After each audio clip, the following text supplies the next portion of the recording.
My name is Mike Ruma. I'm first and foremost a private practice maternal fetal medicine doc. I work in Albuquerque, New Mexico, and have a lot of fun taking care of complicated pregnancies throughout the state. I did medical training at Creighton University, OB residency training there, a great community academic hybrid place. Then also did residency training there as well, and fellowship at University of North Carolina in Chapel Hill. Did a master's in public health. It was an ability to kind of combine some research and some new education in health policy and administration, which was really fun.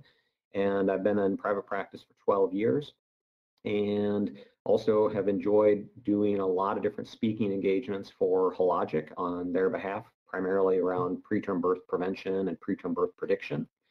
And have had a lot of time to get to know a variety of the folks there, and over the last 2 years have been their associate medical director for perinatal. So I'll turn it over to you. Tanya, you want to introduce yourself?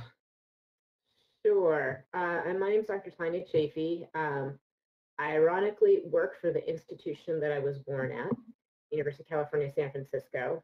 I'm a clinical professor, and I currently work at our county hospital, San Francisco General. But I did residency training, residency and fellowship training at UCSF. I did cut the cord for a period of time and worked full-time at Kaiser Permanente, came back into academics, where I now kind of oversee our youth and young adult clinic at the county hospital. And I also do some reproductive health care, where I teach a lot of residents, medical students, nurse practitioner students, and other faculty. And that's kind of my area of interest, is in this kind of old topic, doing reproductive health, primarily focusing on youth and young adults in the San Francisco Bay Area. And I probably like Maria, my colleague, not just the clinical stuff, but sort of the advocating for sort of the services and health access for young people. And have been involved in some national organizations, including the American Academy of Pediatrics, as well as Society for Autism Health and Medicine. And I'll turn it over to Maria. So my name is Dr. Maria Trent. I am a professor of pediatrics, public health, and nursing at the Johns Hopkins School of Medicine, Public Health, and Nursing. I actually am a chief of adolescent and young adult medicine at Hopkins, and I'm in the adolescent medicine fellowship director. So I actually am involved in training the next generation of adolescent young adult medicine folks as well. My research primarily focuses on young women's reproductive health, sexually transmitted infections, especially pelvic inflammatory disease. So certainly sexually transmitted infections and their prevention is something that certainly... Well, you know, so recently the Centers for Disease Control had produced a letter to healthcare providers in the United States talking about the changes with the COVID-19 pandemic. And we obviously are doing a lot of medical care at home. We've seen a reduction in in-person visits, from emergency room visits to OB care to pediatric evaluations, routine screening evaluations. And I was just curious if you could tell me a bit about, you know, why is it so important to you, Dr. Chafee, to continue screening for STIs, sexually transmitted infections, during the current COVID pandemic? Well, that's such an important question because it is a public health issue. And I feel you don't want the ongoing epidemics that we were facing pre-COVID to become even worse during a pandemic. And there's other kind of epidemics going on that we know about. And in our own county here in San Francisco, our public health department did sort of a deep dive looking at not just the epidemic of STIs, but sort of a lot of the health disparities that were going on. And so we had a huge initiative initially to start in our youth-based clinics to screen for sexually transmitted infections. And lo and behold, of course, our rates went up initially because we started screening, but we also found a lot of barriers. And now those barriers that we saw pre-pandemic have just been exacerbated, as you can imagine now. And obviously, the reason for screening for sexually transmitted infections isn't so much identifying those infections, but those long-term complications that we're trying to address. You know, pelvic inflammatory disease, infertility, and ectopic pregnancies. And my big fear is 10 years from now, we're going to have this infertility epidemic because we didn't do what we needed to do right now in getting those infections. I think there's an overlap, too, if you think about it, where we're so focused on COVID and how it spread. And one of the issues with COVID is just like sexually transmitted infections, there's asymptomatic people who have it. So the problem with sexually transmitted infections, you have all these asymptomatic people, and if you're not screening, you're not picking them up. And it's kind of, there's these overlaps with the pandemic that's going on in our own little world of STIs and the epidemic that's really been exacerbated in the United States. And I think we all know it's been exacerbated by this pandemic. So yeah, it's important to continue to keep screening. For certain. Dr. Trent, on the East Coast, have you noticed similar circumstances, the effect of screening for STIs? What's happened in your area? So what has happened is that young people are continuing to have sexual intercourse. So I think that is the one thing that we have to be aware of, that the pandemic has not necessarily changed people's behavior completely, despite them having lockdowns or school closures. I think that it may give them more time, particularly in places where parents are working and young people are responsible for themselves during the day. I think what we have seen is that their rates of screening or testing, maybe I should say the number of tests done by our state here in Maryland, is dramatically declined, has dramatically declined since March. And so when you look at the numbers in a state health department that may be running 2,000 tests a day, 2,000 to 3,000 tests a month, 2,000 to 3,000 tests a month, is now doing, in May, I think the number that was reported was 107. So the question becomes, where will people be getting their testing if they cannot get it at the public health sites that now have all been converted or diverted to deliver COVID services? There may not be places that people can actually get the services that they need. The school-based health centers are closed. The health department is many of those sites are closed, or they've shifted to doing mostly COVID care. There's been a dearth of people being able to access swabs to do everything that they need to do, from COVID tests to our STD testing.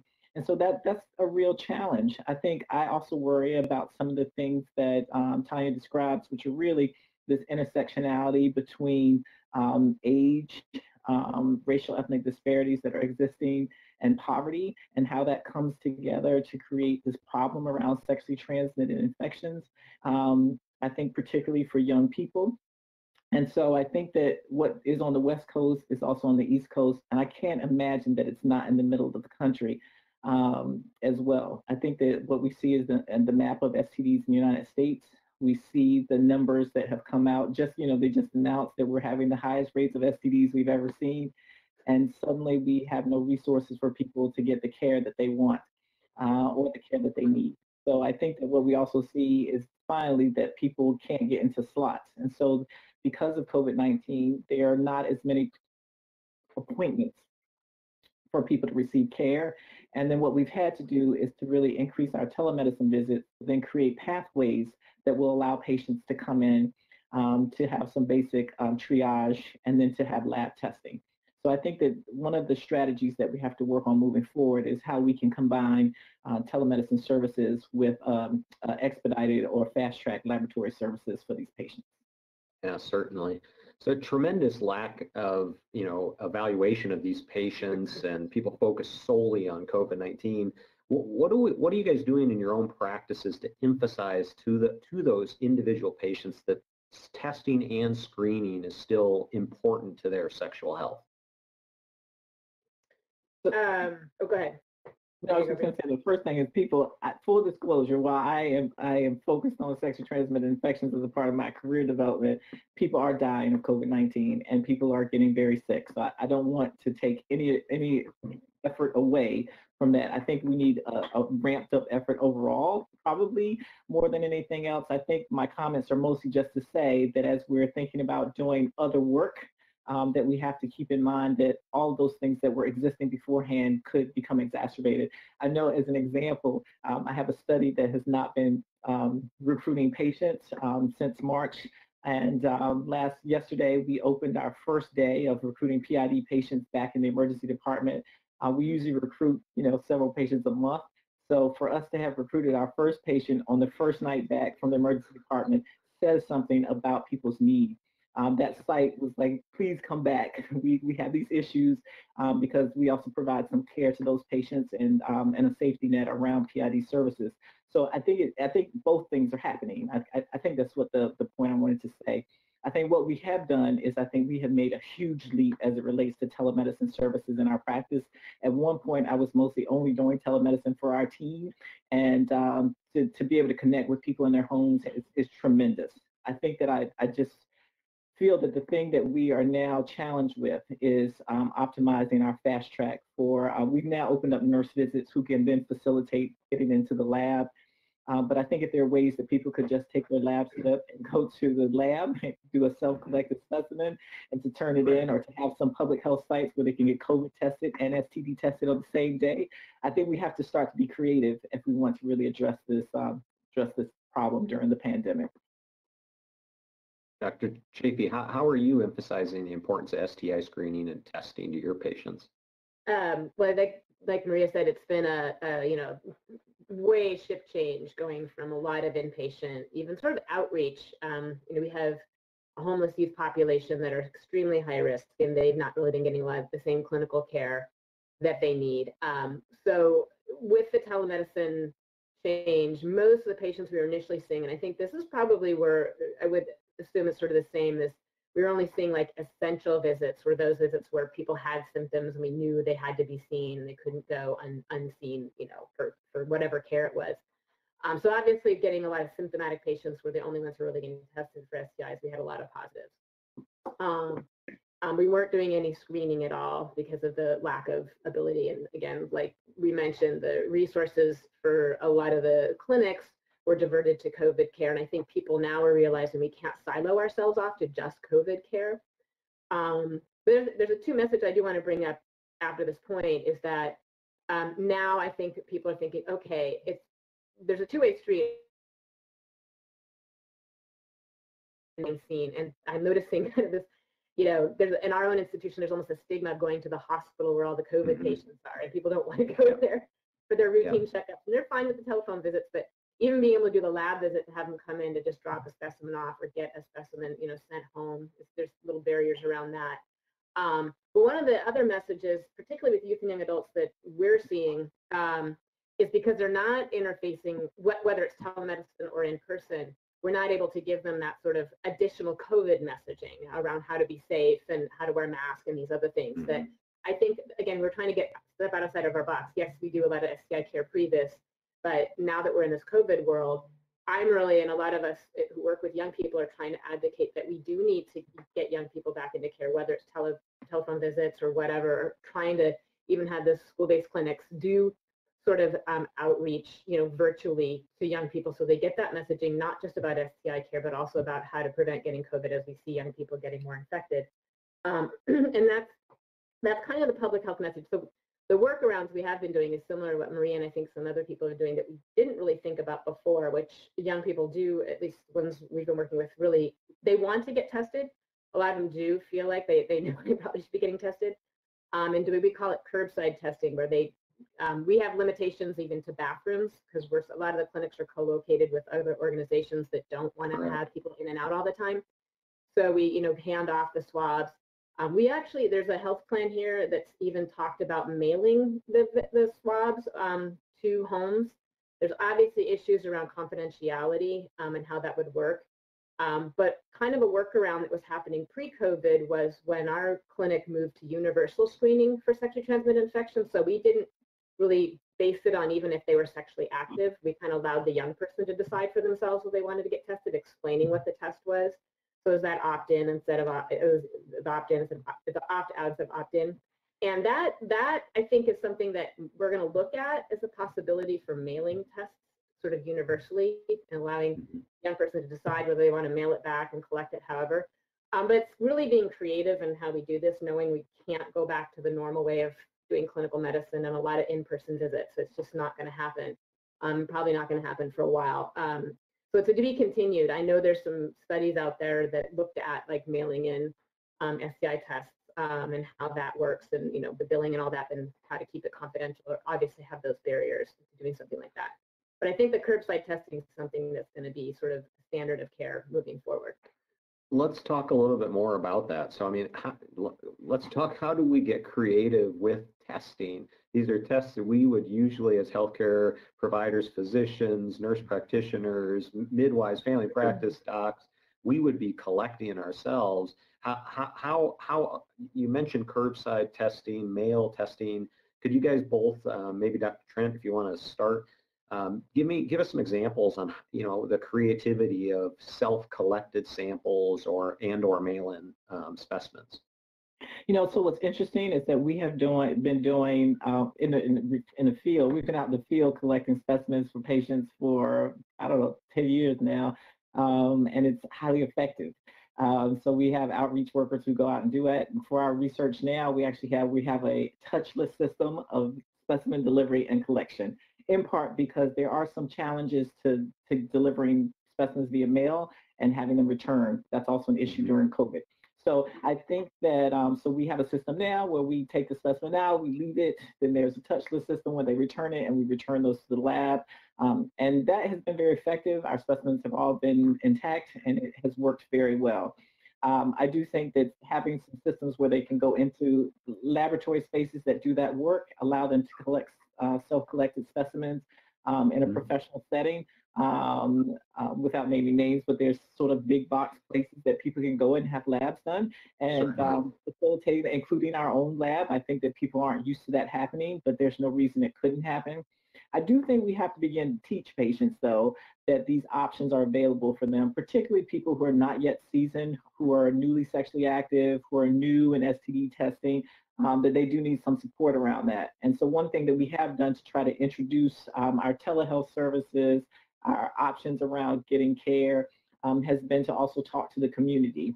And so in partnership with us creating these new services. So as an example, I've done 3 town halls since March, and one of them was focused just on how to keep your adolescents safe. It was also really to introduce our team to the community.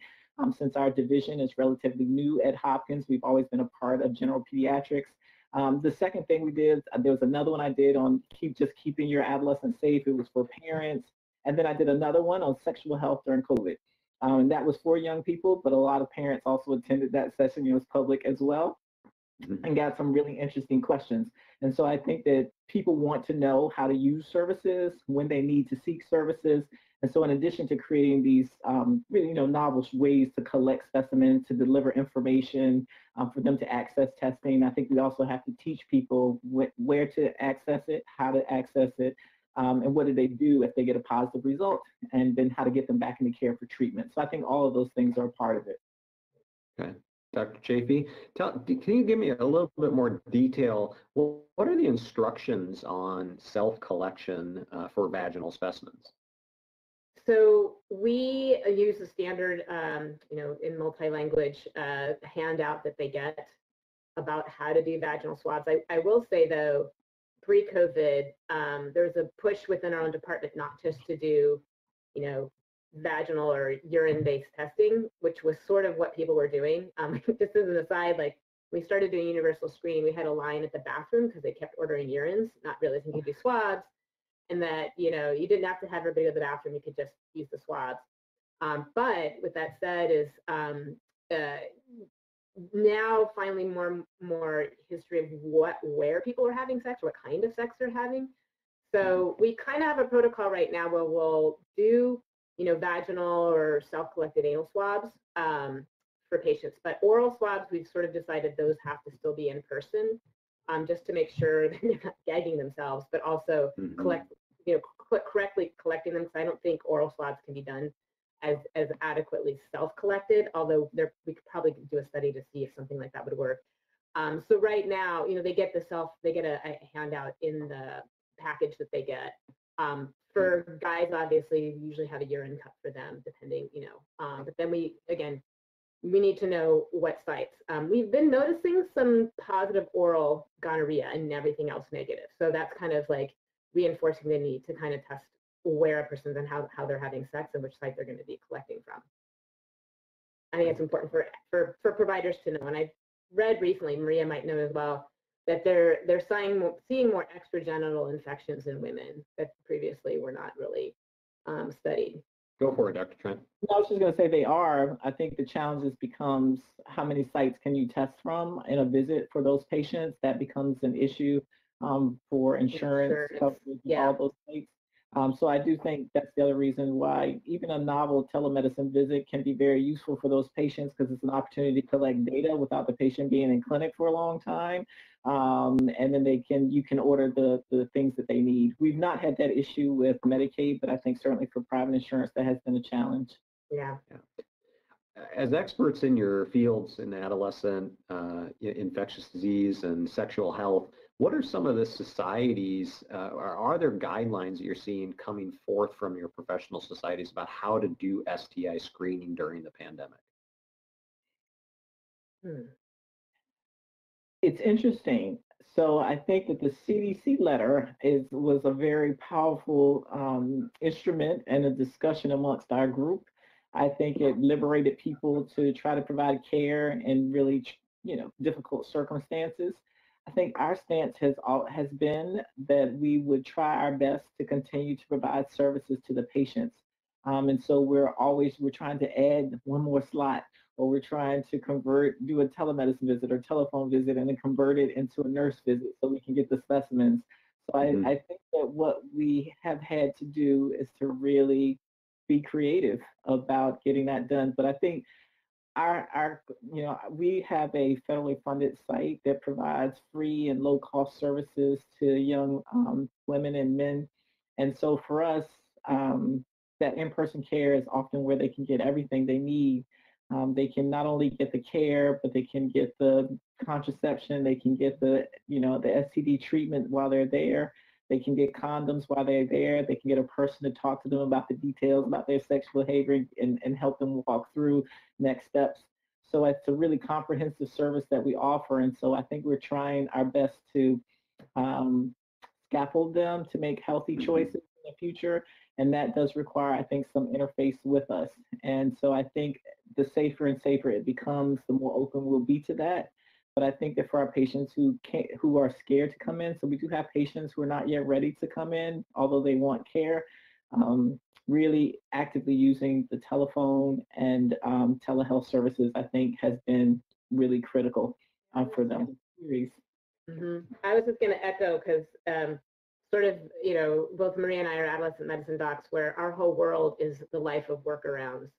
You're kind of given the policies and procedures for the adults and the children, and you're like, yeah, it's not going to work. So this is just COVID's just put sort of what we do on, into a higher speed and level of just trying to figure out the workaround and trying to figure out what's the low-hanging fruit for young people so they can access services, however that looks. We have a lot of patients who don't have access to phones, so it's working with like a clinic's computer to do a telephone visit type of thing, or some way of outreach, just to make sure that they can some way know they have access. And again, like using outreach people to kind of give the messaging about what to do, and then directing them to the places that are youth friendly and safe for them to be seen. But yeah, it's a life of workarounds right now. How it's clearly the two of you sound very open to a variety of different approaches to taking care of patients at this time. How do you think other physicians, your other colleagues around the country, how comfortable are they with this idea of telemedicine and maybe having to do self-collection for STI testing or screening?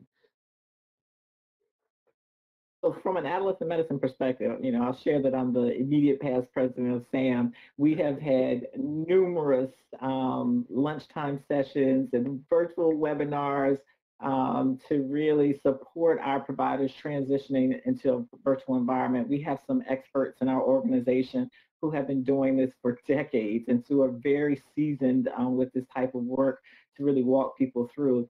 And in one session, we really looked at programs from Seattle, UCSF, looked at different places around the country. And what we found is that our providers from an adolescent medicine perspective embraced it. And our visits are almost back to where they are. They're 50% or 80% because we're able to reach our population. And so I think that our providers have embraced it. I do think that the challenges that some of our general pediatric colleagues may still face around confidential care and billing may still exist.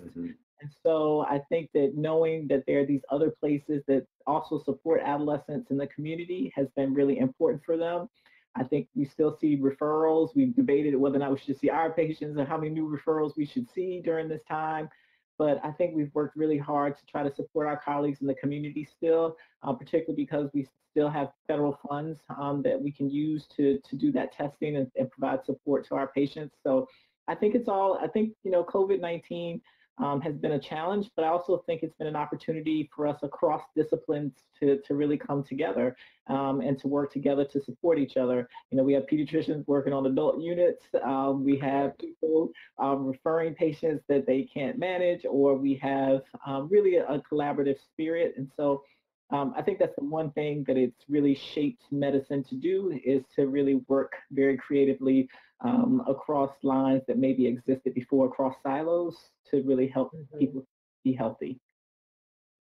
Dr. Chapey, do you want to add to that?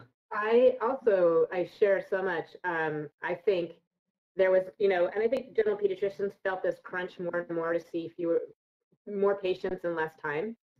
And as much as telephone visits have this kind of schedule, you're not waiting for the 10 minutes for the patient to be roomed, so you get that extra time on a telephone visit that normally wouldn't be there. I think young people have really embraced the telemedicine.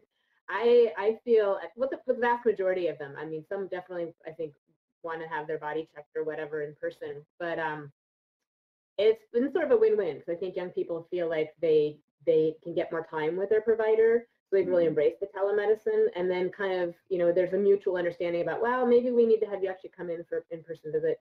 I do want to echo that. I think with technology and some of the electronic medical records, there's always the issue of confidentiality and how that's going to be breached. And so that's, I think, always got to be on the forefront for most of the general practitioners when you're working with young people, particularly around this area of screening for sexually transmitted infections and other reproductive health that may or may not, where you can have the breaches of confidentiality. And we've had some issues with our workflows of the call center calling the parents about their, visit for an implant insertion or something. It's just exploded because we didn't have things in place. And that's always got to be sort of at the forefront in looking at those new workflows when you're kind of doing this type of care more virtually, and how to ensure that confidentiality is maintained. Given this, as you mentioned earlier, I think we all have a sense that COVID-19 is here for much longer than we anticipated. What do you, if you could design a perfect workflow for collection of these different infections at home, if you had all the resources in the world, what do you think that would look like for each of you in your different institutions? More one-stop shopping, kind of just, for example, there's a lot of young people who are showing up in the ED for various reasons. So can they add in a gonorrhea chlamydia test while they're there? If that's the case, it's looking at these missed opportunities. As I mentioned sort of earlier, like if someone is getting COVID tested, could they also offer them an STI test at that same time, instead of breaking it out into separate visits or separate interactions? I know that, in our world, adolescent care isn't just the medicine part. There's so many other layers to it. So having that wraparound, having those subspecialty people kind of all be together at the one place, that's sort of the pie in the sky. There's all the logistics around how that happens. I think Maria knows, school-based clinics offer like an amazing way of this low-hanging fruit of when kids are interacting. And now that that's not happening, it probably won't be happening for a while. Working with schools to figure out how they can refer, give the exchange of the young people they may be seeing virtually for school stuff to, still do those kind of virtual referrals in this new world of kind of telehealth, and probably teleschool. Dr. Trent, any thoughts on that one? Sure. I'm a big fan of precision care, and I think that applies to sexually transmitted infections. So I definitely think that we need to figure out ways to get tests to people in communities. So there are systems here in Maryland where test kits can be ordered and provided to patients. I think, so if we can overcome our swab issue, then I think that we definitely could, which is a huge thing. I definitely think we could do a better job of delivering that care to adolescents. I agree with Tanya. We are one of the contractors with our city's health department, school-based health centers, And if there was a way for us to have, clinics in those spaces and provide care in those spaces to young people, especially in neighborhood settings, where young people come get what they need, and then they could go back to their home, but to at least open schools for some services in neighborhoods. It might also help us meet that need, that unmet need around sexual health services. But then I think, again, our clinics that are funded to provide these free services, I think we have to figure out ways to get patients there. So we have, like, for example, I have an innovation project where we have a commercial hack service that we work with to bring patients to clinic and to get them back home safely. But I think that because people are concerned, our ability to optimize touchless services where patients can do the specimens at home and have someone collect them up in a touchless way may actually be an innovative strategy to overcome expensive courier services, mail courier services, versus patients feeling like they're going to get lost. People are worried they'll be lost in other services. And so I think creating some touchless services in communities, we may even have to go back to mobile health. I wasn't a fan of that for adolescents because everybody could know, oh, they're all going on the van. But I think that right now, I think we sometimes, if we can't get the technology to them any other way, I think we have to think creative, and we may have to go old school. I think the final thing is I'm a big fan of community health nursing services, and our community health nurses gone virtual and combined with our touchless outreach service. So I think combining some old school services with the new technology may enable us to give people really precision diagnoses so that we can give them the medicine that they need if they're positive. So I know that the platforms now really allow for us to do really broad testing, gonorrhea, chlamydia, trich, mycoplasma. So I'm really excited that we have a really nice array of testing mechanisms so that we can give people the diagnoses that they actually have, rather than a lot of syndromic care. Right. Hey, Dr. Chafee, Dr. Trent, on behalf of Hologic, I really appreciate the opportunity to talk to you both today. Wish you all the best, and I hope that we can get online again and hopefully meet in person sometime soon. Thank you so much for taking time out of your day. Thank you, Dr. Ruma. Yeah.